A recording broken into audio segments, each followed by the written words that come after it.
Welcome on in, golf fans. It's your boy Gsluke here from the road in Jacksonville, bringing you your DFS and betting stream for the Players Championship. Stoked in our Airbnb up here to go after and get after it this week, and honestly, building lineups on the road, getting ready to at least hopefully take down a GPP this week. Just hits different, right? When I'm out there, sometimes it's in a hotel room, sometimes it's in one of these Airbnbs. It's like real excitement, right? I'm gonna try and get out there pretty early tomorrow, and excited to bring you guys all that boots on the ground information that I got from the course today. Was out there for about like 3-4 hours, saw quite a few players. Mostly was hanging around the range to try and catch up on what players were working on, but a few things I noticed about the golf course as well. So as per usual, I will be relaying all the information to you, as well as going over the DFS and prop betting side of things, and any of your questions down in chat. But first off, go ahead, let me know down in chat where you guys are watching from. And then the main question I've got for you guys. So as you're joining the live stream here, I want to know who you think is going to be the highest owned player that is getting steamed up right now. Now, that doesn't mean the highest owned player on the slate. I guess a better way to phrase that would be, who's the player that's getting the most late steam that you think is going to have a surprisingly high ownership number? I've been watching some content, was able to, go through a few podcasts on the way up here. And there's a few names that seem to be getting clicked a whole lot. And I'm kind of excited to see what you guys think. Let's see what's going on down chat. We got Barry down there, says, let's win a milli. Thigala for the win. I like it. That's a bold take, and it's a bold golf course. What's going on, Dave? We'll cover that question with DFS. What's going on, Go Birds? Let's have a week. Couldn't have said it better myself. Another question for DFS. We'll definitely cover that. What's going on, Kevin? Had a good day at the Pro-Am. I did. It was pretty comfortable out there, not crazy temperature-wise, so it was fantastic. We'll talk about Adam Scott in a bit. Thoughts on Silverman? Yeah, we'll talk about it later, but welcome, James. What's going on, Brant? He said live from the Players. Yeah, I was watching that a little bit on my drive up too. I should say listening, right? Wasn't watching it while I was driving up I-95, but it's great. What's going on, John? What's going on, Zach? Talking about Corey Connors bad chalk, I could see it. Tom Hoagie mega chalk, that is damn right. Steam for Willie Z, I agree with you on that. I think Billy Ho's getting some steam too, but I do like Billy Ho this week. We'll touch on that when we talk DFS. And you're watching down in Alabama? Absolutely. Some people might still be at work at this point. A lot of you guys, right, probably at home already. Whoever you are, welcome on into the live stream. Let's go ahead, bring up some of the stats, and hop on into things, shall we? So here's bet the number. This is what we usually start with in terms of a golf course. And I just want to touch on what I saw out there today.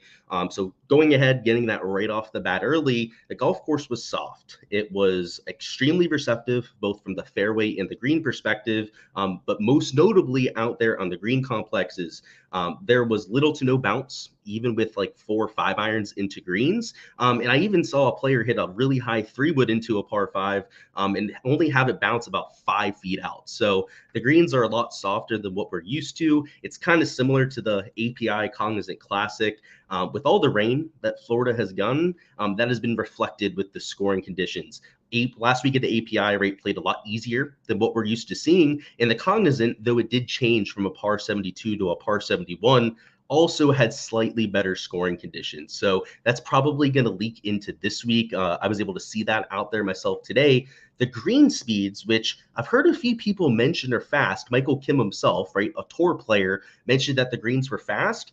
I didn't see that out there. Now, I'm not saying the greens were slow by any means, but they looked like your average tour greens. Now, I wasn't putting them. I wasn't the person going out there and trying to read the putts. But at the same time, I wasn't seeing a lot of guys just blowing the ball by the hole, right? A lot of the putts I was watching was over there on the practice putting green, which also tends to be pretty flat, no matter what golf course you're at. So that's the read that I got on it, was that it was a soft course, maybe average to fast in terms of your green speeds. And a major difference here in 2024 was the rough length. Now, it looks like they've cut the rough. As I actually left the golf course, they were bringing out some mowers, but it was like 3.5, 4-inch rough, which last year was closer to 2.5, 3-inch rough. Now, they did a cut yesterday night, just like they're doing for tonight's round. And what I'm thinking is they're going to cut it to that same length, right? They want to get the week started with that kind of rough, which today, after a cut last night, was juicy. In fact, down hole 18, it looked like the Arnold Palmer rough, which is going to make the course a little bit more difficult from that end. So I think in general, days 1 and 2, scoring is going to be there. You might see somebody tomorrow morning shoot something like a 64, potentially even a 63 if they really get it going. But by the time we get to the weekend, they've already said they're not going to cut the rough anymore this week with 4-5 inch rough, with greens that are going to get faster as the week goes on because of the sub-air systems they have. It's going to be your typical Players Championship. So I would caution against any overreactions over the first 2 days.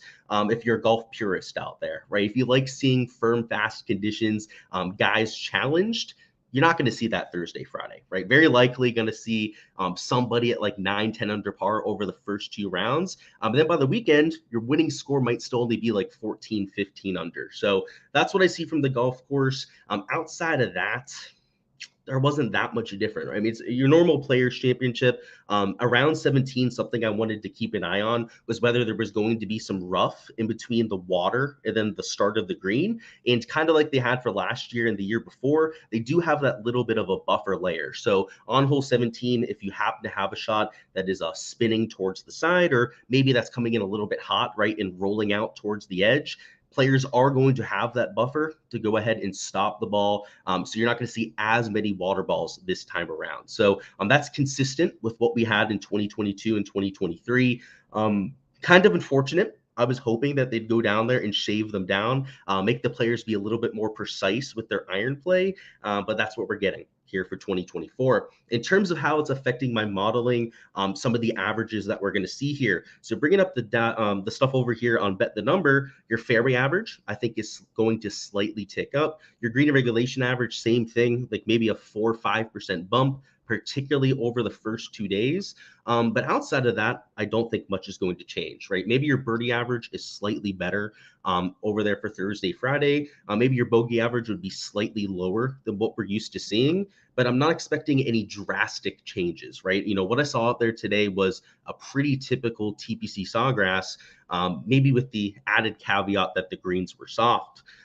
In terms of weather, Thursday still looks beautiful. If you guys had watched my prop preview there from yesterday, not much has changed over there from Thursday's forecast. Friday looks a little bit more windy. So if we go over here to the NAM model, and I show you guys what we got for Friday, you'll see that the winds in the afternoon are slightly higher, but I don't think it's going to lead to a huge wave edge. So we do actually have waves this week, unlike some of the signature events where it was just, everyone teeing off of hole number 1. This week, there could be an edge to be had, right? The reason for that is that 3-4 hour separation that we have between the AM PM guys and then the players in the PM AM wave. But at this event historically, and this is what's going to make it tough this week, guys, is that historically we've seen an edge to guys going out early on Thursdays. In fact, I think it's 8 of your last 11 winners have come from guys starting early on a Thursday. And even for your top 5, top 10s, it's a solid 7-8% bump over the last 10 years. So that AM PM wave, I think the reason for that is early at the Players Championship, they let the greens get soft, right? They cut the rough, right, the day before the event starts. So by getting out there early on a Thursday, not only are you going to have the most receptive greens possible, but also the lowest rough, right? The most pristine greens. They're not going to have a bunch of scuff marks on them. Historically, that's been a big deal. Historically, that has led to, again, a lot of your winners, right, starting early on a Thursday. But when we look at the weather forecast, right, late on Friday, right, when those guys are going to be playing their second round, they're going to be playing in significantly higher winds, right? It's closer to 10 miles an hour of sustained winds. Your wind gusts aren't that much higher, right? It's still only right about 11 mile an hour wind gusts, but that is going to be a slightly more difficult golf course. So I think for this year, I could see it going both ways, right? If you believe in history, if you believe in what we've seen over the last 10 years, then you probably play a lot of AM guys, right? But at the same time, this weather forecast leads me to believe that the late starters tomorrow that I think are still going to be playing on a pretty easy golf course could also get that easy end of the stick too. So in terms of my exposure, I'm not playing a huge weather edge in one way or the other, but I am, however, stacking both waves in case craziness happens. One thing that I know as a South Floridian, somebody that understands the weather patterns down here are that weather delays are almost impossible to go out there and predict, and they're almost inevitable right down here for a South Florida event. We didn't really see one, at least significantly, right, over the last 2 weeks, but don't be surprised if out of nowhere, right, probably not tomorrow. Tomorrow looks pretty clear, but on Friday, where there's a slight chance of having thunderstorms, that we could have some sort of delay. And if that were to happen, it could completely flip any kind of weather edge. So I say all of that to kind of warn against going 2 balls deep on either of these weather edges. For me, right, I'm going to go out there, play maybe 10, 15% of lineups and stack them in both directions. So that's typically my strategy when I don't see a lot of a weather edge out there. Sometimes I'll just throw out correlation entirely, right, and just go out there and build lineups. But because we're in Florida, because this golf course is so susceptible to the wind, I mean, it can play under par, right, if we have calm conditions. But this track at the same time can also play well over par if we get windy conditions. It's one that could matter, right? If we get a weather edge, it's probably going to be at least a shot or two, and could be even larger. So that's it for the weather. In terms of strategy, like I said, it's not really making a huge difference. But at least wanted to touch on that, right? Because if you're looking for any sort of a little edge, little angle to go out there and take for your DFS lineups, weather is usually a good place to start. So we'll bring up our projections. We'll talk through some of the DFS strategy now. Afterwards, we'll be talking about props, some outright bets. But for now, let's focus on the fantasy side of things. So if you guys are just joining us, the one thing I want to know from chat tonight is who you think is the most steamed player heading into lock. So a few people threw their ideas down in chat, right? We had Willie Z before, Tom Hoagie as candidates, but Doug Gimchalk, I totally agree with that. And if you guys have any other takes, I would say, at least just based on the content I was seeing.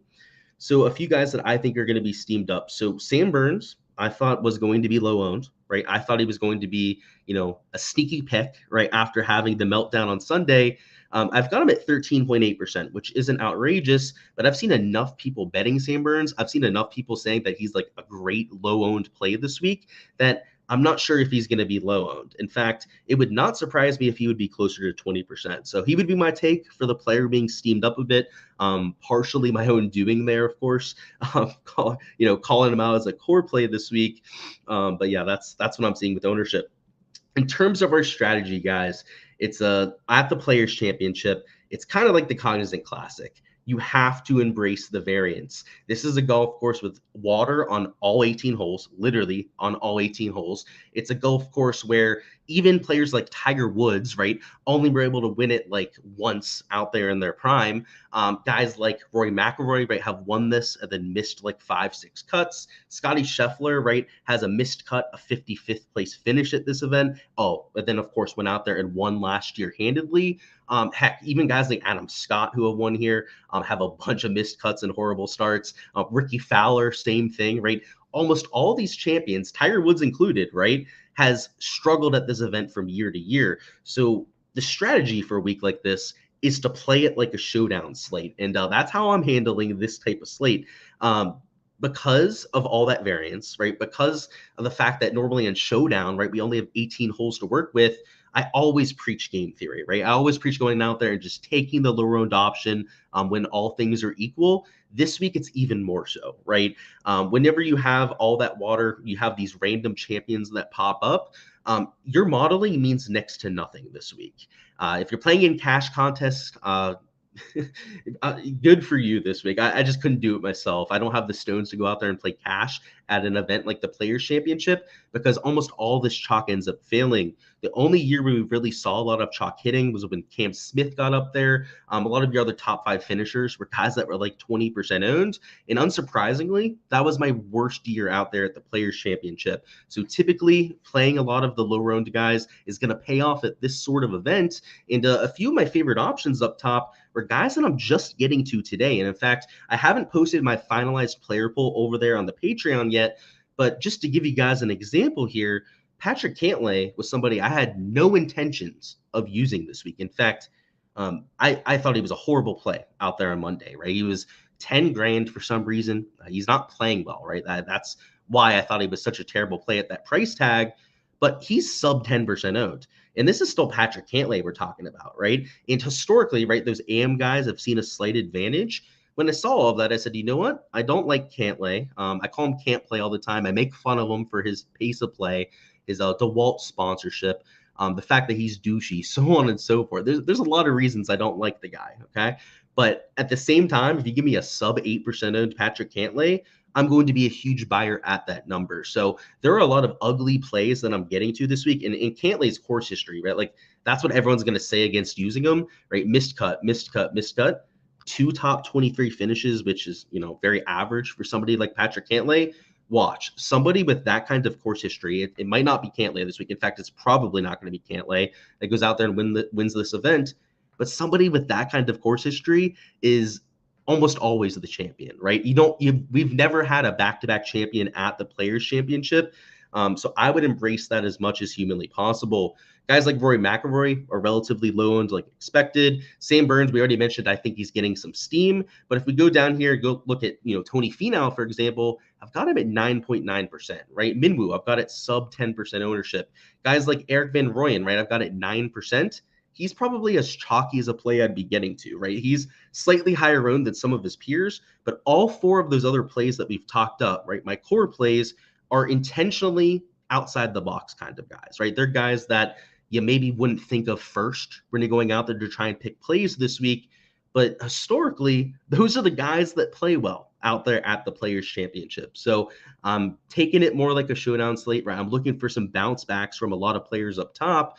And that's the way that I'm going about it. A few guys I'd be avoiding, right? Tom Hoge. I know he's made the cut here the last 5 years. I know he's playing some beautiful golf, but he's 16% owned. And in fact, I think in single entries could be like 20 to 25%. No, thank you, right? A few other pieces of chalk that just stand out as egregious to me. Scotty Scheffler. And I hate to say it, I've been playing this guy. It's been paying off for quite some time.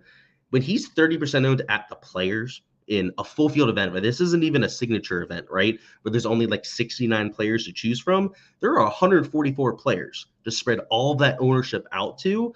And he's 3 times higher owned. Twice as owned as even a Justin Thomas. To me, that's egregious.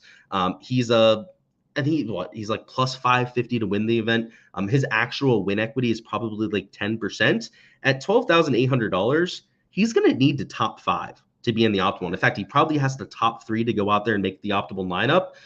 His optimal rate is probably around like something like 20%, which is crazy high. And I think that's the optimistic side of it. It's probably 20% or lower. I'd say when it comes to his optimal rate, it's still not worth taking in 60% of your lineups, right? Like what you'd have to do to go out there and get leverage to Scotty Scheffler. So now that I say that, he'll probably be the first player in tournament history to go back to back. But no matter who it is, and I use Scotty as the example here because I don't care who you are. I really don't. I don't care if you're Tiger Woods in your prime and you're playing this event. I would fade Tiger Woods in his prime at 30% at this event, which that might make people go, what the fuck's this guy talking about? But I'm 100% serious. Look at Tiger Woods' finishes at this event in his prime. He's optimal, and he'd probably be 13 grand, right? If you're playing him in his prime at this event, he was probably optimal like 2 out of the 10 years when he was in his quote unquote prime. So understand that when it comes to golf DFS, right? I know Scotty's playing some of the best golf of his life, but that means that he's far from a shoo-in to make the optimal lineups this week. Now, if I'm playing cash, I'm almost 100% playing Scotty Scheffler, right? That's a different format. That's in a completely different scenario. Going out there and trying to build lineups. But in large field GPPs, where you have to have the nuts to take down first place, they're just better options, right? Where you don't have to share them with 30% of the field. A few other guys I'd worry about ownership on. Will Zalatoris. I really wanted to play Willie Z this week. He's got horrible course history, so I was kind of hoping he'd be lower owned, but I've got him at 19%, right? Which I think in my last run of ownership, which I was working on before we went live here, it's not updated on here yet. That's still in the works for my Patreon members, but I think I had him slightly lower than 19%. But even at that number, with his course history, right, with guys like Victor Hovland, who is just a better player, over there just $200 more expensive and lower owned, like I'd rather take Victor Hovland, right, than playing a chalky Will Zalatoris. So like I said, it doesn't matter who you are. You could be a prime Tiger Woods this week. If you're way too chalky, I'm not doing it, right? Doug Gim, not doing it at 11% ownership. Your 5-6K range, doesn't look like there's a lot of chalk to worry about. But like Joel Damon, for example, who I've got at like 2.6%, like what are we doing there, right? Steve Stricker, who's 1.8% owned. Even for these guys down here in the 5 and 6K range, I'm not taking anyone getting steam. I mean, like Carson Young, like no thank you. I'm not even playing him. Like Ben Silverman, like no thank you, right? Like I get that some of these guys are values. This is the type of golf course where I really don't care who you are. If you're higher owned than everyone else around you, it's almost an automatic fade for me. So it'll be very contrarian with my exposure. We'll go through a lot of your questions and some specific players now out there through some of the ranges, but that's the idea in general of what we're going with. Let's see where we're at. So let's start with questions. We got David who says, for DK DFS, so for DraftKings, we've got Finau and Taylor or Siwoo and Nick Taylor. So who's the first Taylor, right? So is it Finau and Nick Taylor or is it Siwoo and Nick Taylor? Like, I'm not sure who you're talking about with Taylor there, David. It's probably Nick Taylor, but let me know. Clarify that for me. What's going on? He says, who's the one guy I'm locking for a single entry? Well, I wouldn't be locking anyone this week. Let's put it that way, right? I'm spreading out my exposure with all this variance. But if I was playing in a single entry, I would try and find a pivot up top, right? So I'm not going to give you one player. I don't really have that kind of conviction play this week where I can just play somebody, be like, I love him. He's going to make the cut. He's going to finish in the top 10. But it would be a pivot up top. Ideas for that. A Xander, I would consider a pivot, right? Patrick Cantlay would be a pivot up top. Victor Hovland would certainly be a pivot. Even somebody like a Max Homa or Jordan Spieth, I would start my single entry GPP with one of these kind of players, right? Somebody that's going to be sub 12, sub 13% owned. Just pick your favorite of the bunch, and I'd go with that. Let's see. Thoughts on Silverman and Juan? Silverman a little bit chalky. Juan, I think, is a decent play. Let's see. Corey Connors feels like bad chalk this week. Let me double check his ownership for you because at least as of my memory, I didn't think he was that chalky. So I've got him at 11.3%, which it's higher owned than some of the guys around him, right? He's like 3 times higher owned than Matt Fitzpatrick. Not my favorite play. So I agree with you there. I think he, probably doesn't set up that well for this golf course. And I guess is a little uncomfortable with the ownership. Let's see. Can't believe 4 years have passed since they called it after day one. Yeah, I was in loss. Speaking of Mark, right? That's when COVID hit, by the way, guys. It was after day one. I think it started like 2 days before the tournament started. You had the reports coming out of China and whatnot. I was on Las Vegas on vacation, and all of a sudden, all these reports came out about stuff shutting down. They stopped the golf tournament, right? They stopped doing like a bunch of the other sports, like I think March Madness, right? Some of the conference tournaments were going on. Strange time, that's for sure. You've bet both Homa and Harmon for a win and for place. Both are gritty players starting to show a bit of form. I like it. I think Max Homa is a sleeper play this week, and Brian Harmon fits the golf course quite well. In single entry, can you use Scotty? It's always okay to use Scotty Scheffler. It's just that he's not my favorite play this week. It's I honestly, I don't care who you are. If you're 30, 40% owned, no thank you. With as much water here, does JT worry me? No, he's won this event before. So nope. You're bad. Finau and Nick Taylor or Siwoo and Mitchell. Okay, I see what you're saying there, David. Yeah, I was confused there. I was like, it's the same second player. So are we just choosing between the first two? But yeah, that makes more sense. So it's Finau and Taylor or Siwoo and Mitchell. I'd go with the first bunch. I like Nick Taylor a little bit more than I like Keith Mitchell, and that'd be the reason for that, Dave.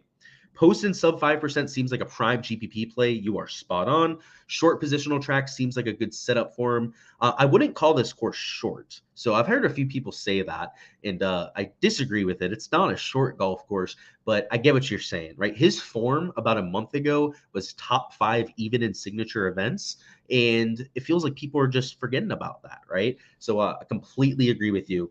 Which Woo, Siwoo or Minwoo? It's Minwoo for me this week, but I like both of them actually. How does Luke List look for this tournament? So didn't see him out there on the golf course, if that's what you're referring to. But in general, I think he's an okay play. He's essentially unowned at 1.6%. So you're looking at a player that you can take in 3 to 5% of your lineups and get some decent exposure there. He's far from a bad play. Let's say that much for Luke List. So I want to look at his event history. It's actually not something I'm familiar with out there with Luke List. He's gone cut, withdraw, cut, 56 cut. So honestly, following the trend that we've seen with the Players Championship, he'll probably top 5 this year because that's how this golf tournament works.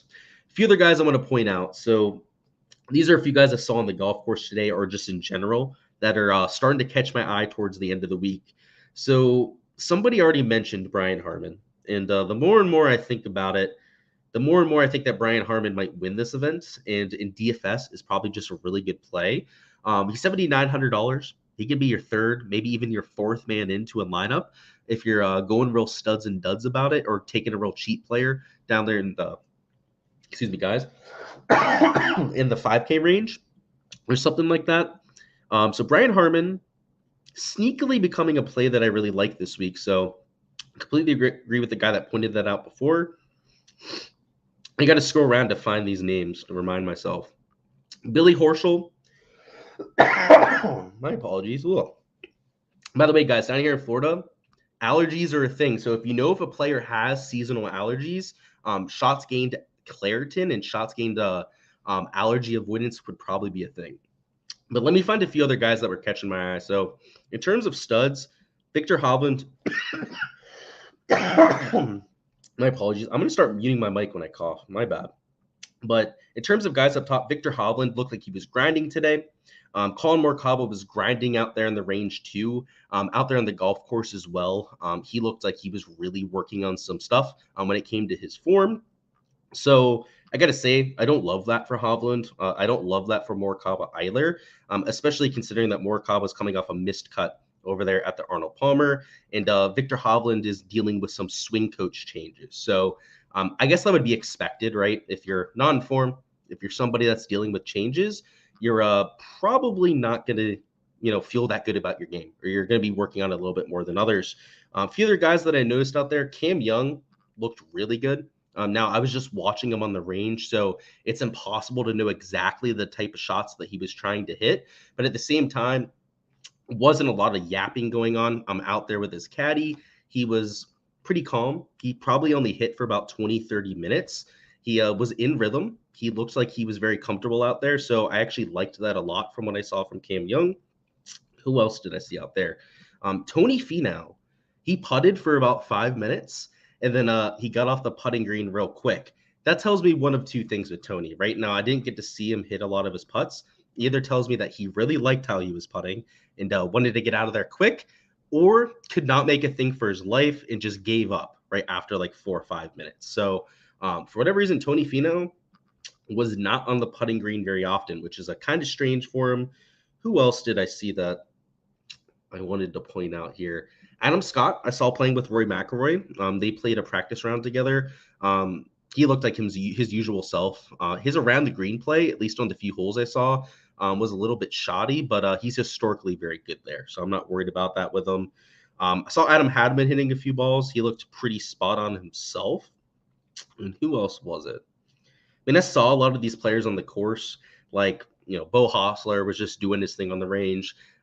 Hitting the ball far off the tee, I got to say, Bo Hostler, but I didn't really notice that much about his game. Justin Lauer was practicing fairway bunker shots, which is kind of strange. And he was in that fairway bunker for like 40 minutes today, grinding on some sort of form, which and I was standing there watching him for a few minutes, trying to listen in on his caddy and whatnot. And the caddy was mentioning that this course should set up a lot better for him than what they had for the last few events. And he's already starting to play well. So, I kind of just picked up on that. I was walking by, but it seems like they're pretty excited for this week, especially his caddy. And that's probably it. Joseph Bramlett, he's an absolute unit. He was putting for a long time. So kind of like unlike Finau, he was out there grinding on the greens. And Joseph Bramlett is also like a foot taller than all the other golfers out there. So not something that I knew myself. Michael Kim, $5,400. He was also out there doing a lot of work. He was on the putting green for a bit. Then he was over there on the range. I got to say, though, Michael Kim, He seems like a pretty friendly guy. He was talking to Sanjay out there and was giving Sanjay his putter to try out. So I guess I should have remembered that, right? Sanjay M was probably the main guy that I noticed out there. He's using some different equipment. So he had a couple putters out there on the putting green that he was cycling between. And then he ended up taking Michael Kim's putter and then trying it out for a few strokes. And Michael Kim was like, it's a cheat code. You got to start using this out there on the PGA Tour. So we'll have to see if he ends up using that model out there tomorrow. But Michael Kim, it wasn't just Sanjay. He helped Sanjay. He was like giving him the putter to use, and then he walked over to another player and starts chatting them up. So I love Michael Kim. I like the fact that he gives us that on-course info, but he does a whole lot of yapping out there on the golf course, that's for sure. Let's see. Any other questions about specific players? If not, we're going to talk about some props. Do I like Rye and Hodges in DFS? Rye fits the course, right? You want iron play. He's better at shorter courses. Hodges, as a GPP flyer, I can't really get a read on the types of courses that he plays well at. He misses a bunch of cuts, but he does have top end upside. Do I think Rory gets steamed? Probably not. I think if anything, right, gets up to like 18%. What is Pavon's ownership? Give me a second and I'll let you know. So Pavon, 6.5%, which the fact that he's lower owned than Doug Gim, and Doug Gim is not as good of a player as Matthew Pavon, is craziness out there for me. Who are my favorite pivot plays in the mid 6K range instead of Rye and Novak? So yeah, Novak's getting a little bit of steam. So let's see. What do I have Novak at? 7.2%. Rye's there at 8% as well. So I have to say about Rye, like, he's got some ownership behind him, right? So you're spot on with that.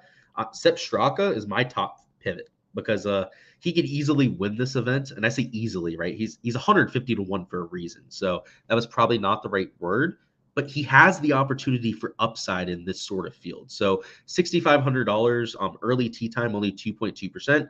He would be one of my prime targets. Akshay at 3%, right? Akshay is just a better player than some of these other guys, and he's only 2.4% owned. And heck, even a Taylor Pendrith, right? Taylor Pendrith is 2 for 2 on made cuts out there at TPC Sawgrass. I'd rather have him than anyone else that's like 8%. Like, so Novak and Rye, I have to say, like, the ownership's not great there. Even Austin Eckroat at like 7.8%. I don't love that ownership. Billy Horschel at 7.9%. You could say the same thing about. These pivots are almost always better. So like Luke List would be a perfect example of one of those pivots. He's only 1.6% owned. All of those sort of guys. Who do we got on props? I got you in like 5 minutes. We'll do a whole section on it. So stay tuned for that. Thoughts on Keegan and Putnam and GPPs? Keegan, yes. He plays well in Bermuda grass. He's always has upside. Putnam, I think there's been worse plays that you can get to, that's for sure. Have I looked at the new Pick 6 stuff on Draftkings? I have. I can't play them myself, though. So South Florida, Florida in general, right, doesn't have access to the Draftkings Pick 6. But I have seen that they're starting to do that. I looked at the board a little bit before. How about Keith? As a GPP flyer, I'm good with Keith Mitchell, right? He's pretty cheap. What is he, $7,500? The issue I have is he's 11% owned. So, I said GPP flyer, but he's not a GPP flyer, right? You'd have to play him at like 25% of lineups to get leverage. So, yeah, I'm out on Keith Mitchell. No thank you because of the ownership. Looking forward to that Pick 6, some steals on there. Yeah, I'm hoping we get it in Florida, man. That'd be pretty sweet, especially with Prize Picks and Underdog not being able to operate down here. That would be huge. So I'm hoping that one of those sites gets it figured out here so that we can work on that. I'm going to bring up DraftKings real quick. I'm going to just go through one lineup together before we hop into props. And if you're building your lineups with a lot of that game theory in mind, you can do it pretty relaxed this week, right? So like if you're starting with a Rory, maybe your second man in is, a pivot down here in the 9K range, like a Jordan Spieth, for example. Third man in, we're going to try and really spread out this ownership here. Let's go and take a JT Poston, right, as a GPP flyer. We could be as chalky as we wanted to, right, for our last 3 spots, and I'd be totally fine with this lineup. Now, I'm still taking a lot of pivots down there in that 6 and 7K range, but because you're, taking more of a, long shot up top, it really simplifies your lineup making process. I'm not nearly as worried, right, about capping my ownership. I'm not nearly as worried about my product ownership. I'm out there at the end of building my lineup. Whereas if I started like, a Scotty, maybe my second man in is a little bit of a chalky Corey Connors, right, at $8,300. Now we have to think about ownership, right? Now our 7K player shouldn't be a chalky player like a Keith Mitchell, right? Like he wouldn't fit this kind of lineup. This is what you want to avoid, right? Now, if you're taking one of these three, or even just two of these three players out there in a lineup, that's totally fine. But starting a lineup build with three players that are going to be quote unquote chalk, right, in each of their respective ranges is just asking for some trouble. It's just going to make your lineup building process more complicated. It's going to give you a little bit of leverage issues when going out there and trying to beat the rest of the field, which is something that I typically avoid. And especially because I'm treating this more like a showdown slate than I am for a DFS slate. That's why I'm taking that kind of approach. So that's it for the lineup construction. If I was playing cash, I'll give you guys a few cash like core plays, I suppose. So Scotty would be one of them. Who else would be a cash play for me? Brian Harmon would be a cash play on this sort of week. And I wouldn't really want to take that many 6K guys just because this is, it is a large field, but, you still don't want to take 6K guys out there in a cash lineup. Denny McCarthy's made, I think, 4 of his 4 cuts out there at TBC Sawgrass. So I'd probably take him out there for a cash contest too. So I know we have a few viewers that end up playing cash themselves. That's where a guy like Scotty would come in handy. But in large field GPPs, you literally couldn't pay me to go out there and put them into my lineups myself. So it completely depends on the kind of contest that you're entering, right? The player pool that you should be considering. And outside of that, that's all I've got. What I want to do now is head over here to Underdog and talk through some of this. So I have a whole video out on Underdog at this point, going through a bunch of the different props that I'm taking. But for anyone that hasn't seen it yet, we'll go through some of that here on live stream. First off, for any of my DFS peeps that were only here for the Draftkings stuff, appreciate you guys. Go ahead, smash that like button on the way out of here. And also make sure you subscribe because we're doing rounds 2 through 4 streams this week.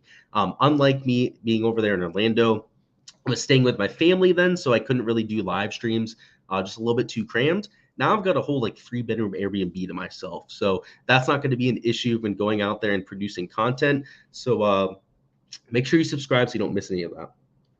I'm going to end up coughing again, so I'm going to mute my mic.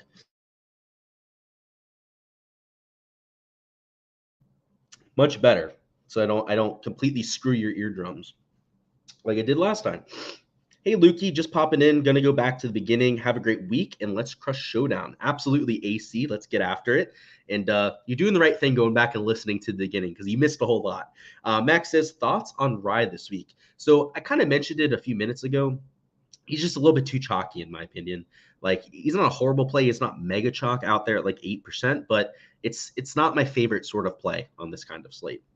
So again, see you guys to anyone that was here just for DFS. But we're going to talk some Underdog. We're going to talk some prize picks over the next 5-10 minutes. And then afterwards, we're going to go over there to the outright side too. So we haven't covered my outright card quite yet. I think I have, 6 outrights that I've already placed. And we might add a 7th over here on the live stream. So stay tuned to see who that is.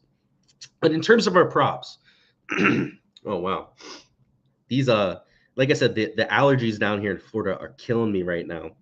A few of the props that we took over there on the video were overs on greens regulation. So we had Siwoo, it was Adam Scott, and then the last one was Minwoo Lee. These 3 overs are guys that I would be considering because first off, they're teeing off early tomorrow. So if you're just joining us for the live stream, conditions in the morning are going to be calm. They're also going to be extremely receptive, as you see down here in Florida.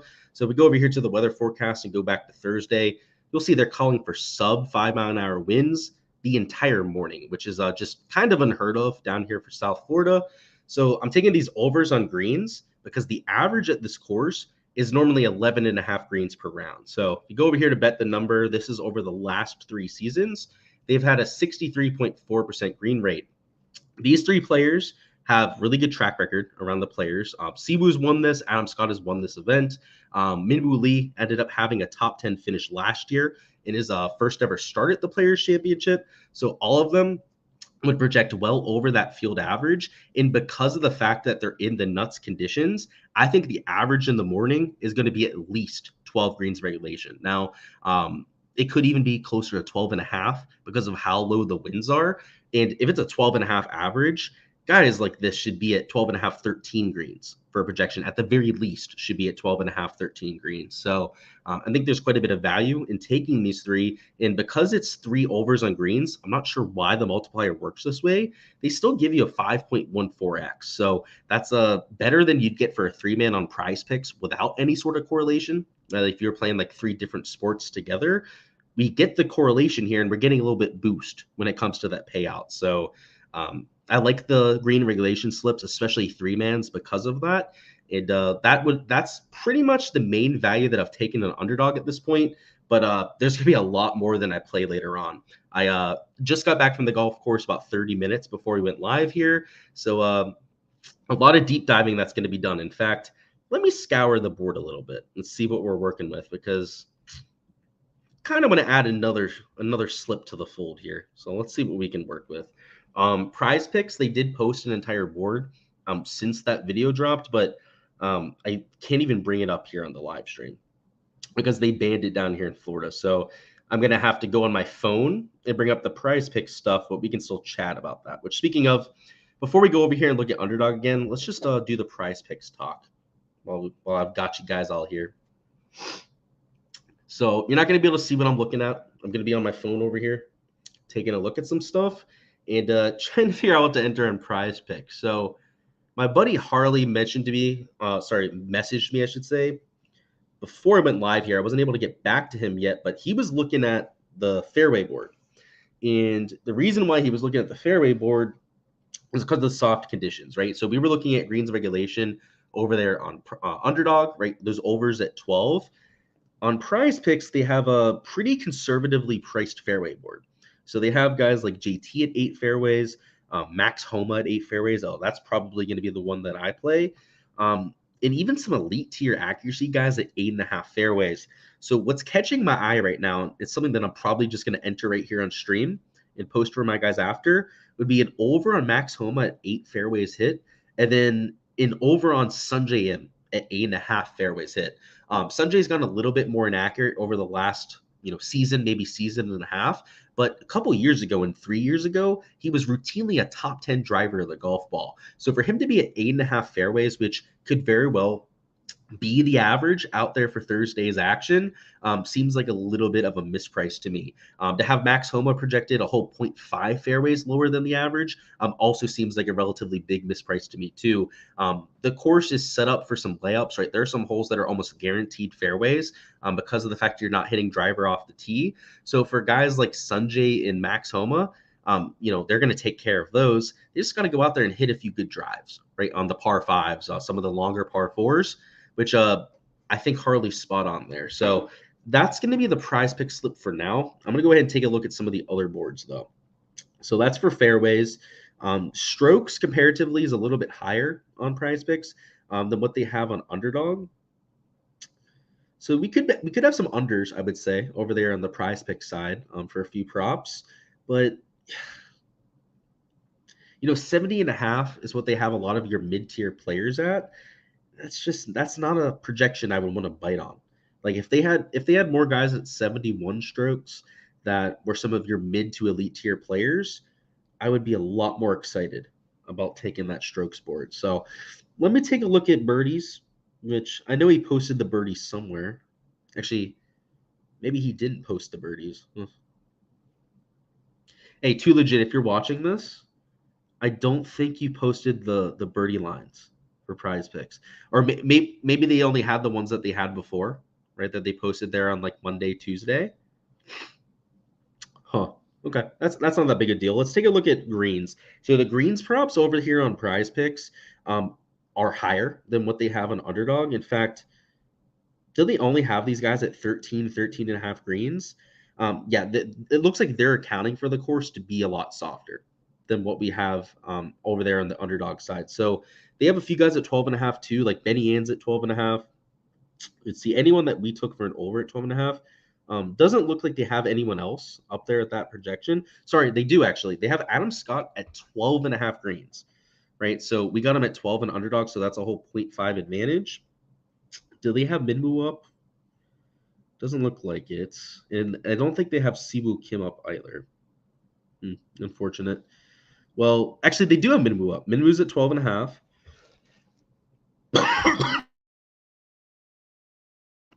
But they don't have a Siwoo Kim prop up. So that's good to see that 0.5 advantage there. But the value is on underdog, right? If you're going to take overs on greens, which I think is a smart play, do it on underdog. And then for the prize pick side, the smart play would be the overs on fairways because you're getting slightly better projections over there.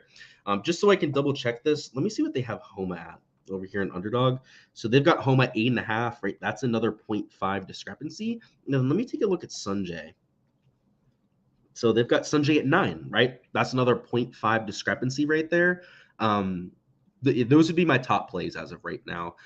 Mostly what I saw out there in the course, right, was a soft golf course, right? One that I think is going to play a little bit easier for rounds 1 and 2. And by taking the proper value on each site, I think we can go out there and extract some value. So that'll probably be it for prize picks. I mean, the stroke stuff looks pretty consistent. I think it's a slightly better board over here on the prize pick side, but I'm not sure if it's enough to get me to bite. Like, they've got Tom Kim at 71 strokes over here in underdog. He's at 70.5 on prize picks. So I guess you could, potentially take an under there, but let me see. Any other notable discrepancies, we should say? Do they even have Keegan Bradley strokes up? I don't think so. I guess Keegan's too much of a scrub to get a strokes line from prize picks. Huh. Poor guy. Can't even get a projection posted. What do they have Sanjay at? If they even have him up. Yeah, no Sanjay prop. Yeah, these strokes props, they're either going to go one way or the other, right? If this plays really easy in the morning, like I could see taking some unders, but at the same time, they make one double bogey. They hit 1 or 2 water balls. They're just done.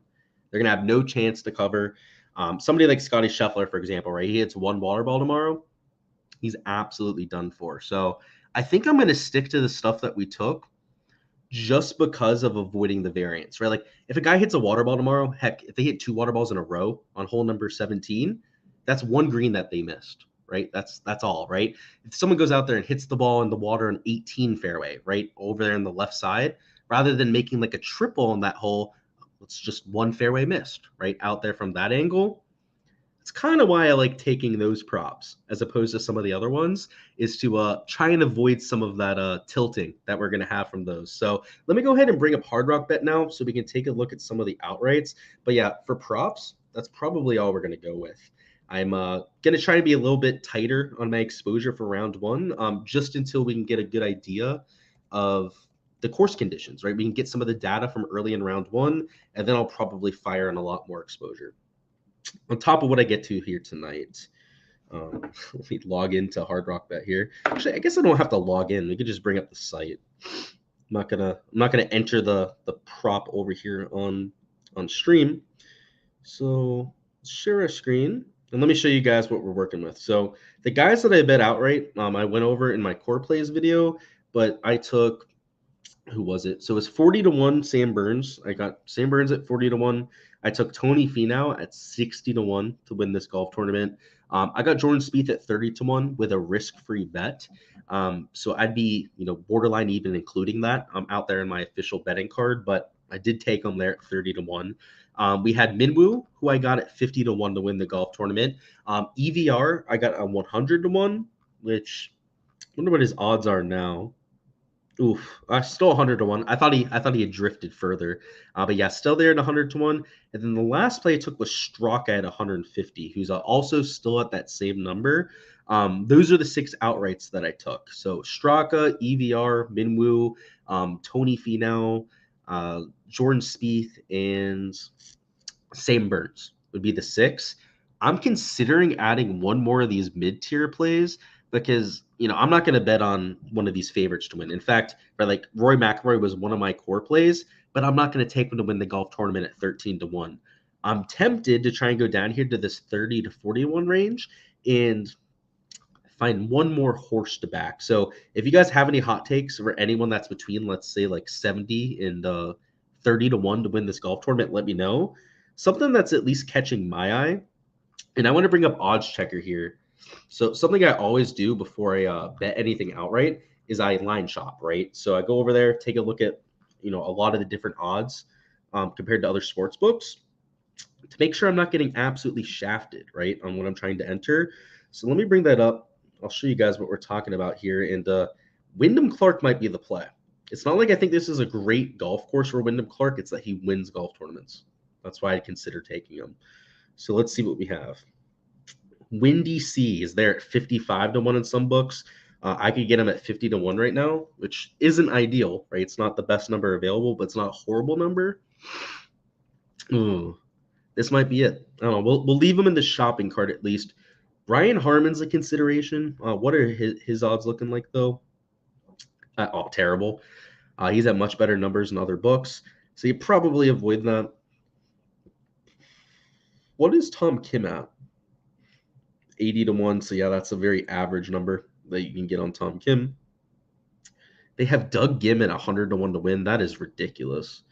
Sanjay at 75 to 1. Now, Sanjay is probably not winning, but that's not a horrible betting number, at least. Ugh. Yeah, I don't know. I might need help on this one. I might need to sleep on it to figure out how I'm going to add as my last outright bet. But at least my gut right now, my early inclination is that it would be a Windy C, just based on that winning pedigree alone. Let's see. Any questions in chat? If not, we're going to hop on out of this, boys. If you guys have any specific players you want me to touch on, now is the time for it because we probably got 2 more minutes before I'm ending the live stream. What do I think about Keith Mitchell? I'm very lukewarm on him. So, like, if you just asked me in a vacuum what I thought about him this week, I'd be at like a 5.5, a 6 out of 10 in terms of how excited I am. Class player, makes a lot of birdies, so I love him for DFS. The unfortunate part is that he's chalky, and I wasn't expecting that when it came to GPP ownership. So, yeah, it's tough. You never play stroke stuff anymore. I couldn't blame you, dude. I would say at some golf courses, it's more tilting than others. That's for sure. What's going on, Samuel? You're late. Rewatch it is. What's going on? Hey, better late than never. That's for sure. Welcome on in. Calling it now. Tom Kim wins this week. I'm thinking about it, right? Like, there's 75 to 1 odds are kind of tempting too, especially when they call him Ju Young Kim. They don't even have his real name, Tom Kim, over there. They got his I guess Ju Young is his real name, but we all call him Tom Kim at this point. Him or Windy C, it kind of feels like if you're just betting guys that win golf tournaments, it's one of these two guys, is it not? Yeah, we have another Windy C vote down here. You took Clark again. Yeah, I could totally see that. Thoughts on Morikawa? Lukewarm on him too, Max. I don't have much negative to say about his skill set, especially for this golf course. I think it makes quite a bit of sense. The unfortunate aspect is that he's out of form, right? He did not play well at the API. He looked a little bit of out of sorts out there on the golf course today. But, I mean, in theory, he's a good play. Any underdog other than JR? Not right now. Probably tonight for my Patreons, but not as of right now. I have to do a little bit more research, right, to give you that. How many studs are missing the cut this week? You'll say 70 to 75%. No, Sam. If I had to put a guess on it, 30% of the studs will miss the cut. You still got to remember, right? Like it's like what, 45% of players make the cut. And then the studs are the studs. I get what you're saying, right? A lot of them are going to miss the cut, Sam, but yeah, it's probably like 30% that ended up missing it. And some honey lemon tea. I'm on the road, so I don't know if I can make that, but I could probably find something close to it. Yeah, 75 to 1. That's who you're looking at. Oof. I like Sanjay too, that's for sure. Any Garnett thoughts? None at all, Sam. Didn't even cross the back of my mind, to be honest with you. Willie Z is a little bit chalky this week. I'll say that much. For outright betting, that kind of stuff, I don't hate it. But for DFS, a little bit too popular for me. Thoughts on Thagala? Low owned and surprisingly low owned is what I'll say about Sahith Thagala. He's 8.6% owned for DFS. He's only $8,700 too. His outright number, let me take a look at that. Let me get back over here to the Hard Rock tab. He's 60-1. Oh my God. He's another guy who like wins the golf tournaments, right? Put it this way. I would much rather bet these three players than whoever I say here is going to win the golf tournament, by the way, than a Tom Hoagie, than a Benny Ann, than Corey Connors, who doesn't win golf tournaments anymore, right? Then an Aaron Rye, that's for sure. Then a Doug Gim for sure, even at like 100-1. These three guys are elite tier players that play in Ryder Cups, that play in President's Cups, right? In all three cases, and that have tour wins in the last year. So, like, how are they priced with all these guys that they've never won, or even if they have won, it's been like shitty events and not anytime recent? I don't know. I might bet all three of them. To be completely honest with you, I like all three of these bets now, especially the numbers that I'm getting on them. They're not ideal, but they're not terrible numbers. Let's put it that way. Let's see. Alex Noren. I think he's a better play, right? Because he's a little bit lower owned. So what I'll say about Alex Noren is that he fits the golf course well. So I like that aspect too. Eric Cole over 2.5 bogeys. What's his tee time? Is he a late tee time? If he's a late tee time, I'm okay with it. If he's early, I would avoid that. So he's at 3 bogeys over here on Underdog. So you're probably talking about Prize Picks. He does have that PM tee time, so I'm okay with that. But Eric Cole's a baller. I don't know if I'd be betting against him. Does the course scream Aberg? I don't think the course fit does. Now, he's world-class player. He can easily win this kind of event. He won the RSM Classic, right? Which is another course that does not fit his game. So don't misconstrue me saying that he's not a good course fit as that he can't play well here. But I kind of disagree with that. Doesn't feel like it's a great course fit. Siwoo at 55-1. See, I would probably avoid that, right? I'd rather have these guys that are, proven tour winners than Siwoo Kim, who hasn't done it in, quite a while, at least in terms of winning a golf tournament. Ricky's 100-1 is kind of crazy. Yeah, it is. Now, the difference between, him and then these guys would be the form, right? Would be the huge obvious difference. But you're right. Like he's won this event before. What kind of lineup wins this week? A balanced one or stars and scrubs? Oof.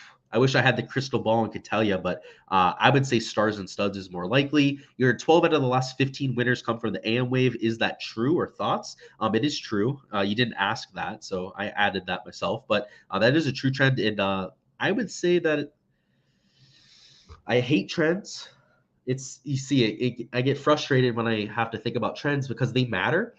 They're especially when it's a 15-year sample size, but there could be so many external factors that lead to that that's sometimes hard to say, right? Sometimes the better players are the guys playing at one certain golf course. So like for the Amex, for example, the way that they set it up, the course is always quote unquote easier for the wave that has all the studs at the Amex, right? So the Amex, they set it up so that on Saturday when they're doing the cut line, all of the guys are playing the stadium course over there for the American Express. It could be that same effect. It could be something different. I will say that that is a trend that has been verified, and I don't know what to make of it other than maybe the early Thursday morning greens are so soft that the players go out there and get after it. That's all I've got for this live stream, though, guys. I appreciate all the support here on the channel as per usual. Again, like I said before, smash the like button if you guys are just hopping in here and subscribe to the channel so you don't miss any of the content throughout the weekend. I'll be going live for rounds 2 through 4, probably around like 8:30, maybe 8 p.m. Eastern time, touching on round 2 showdown, props for rounds 2 through 4, all that sort of fun stuff throughout the week. So looking forward to it. Should be an absolute blast of a golf tournament, and maybe win some money and add to our portfolios this week.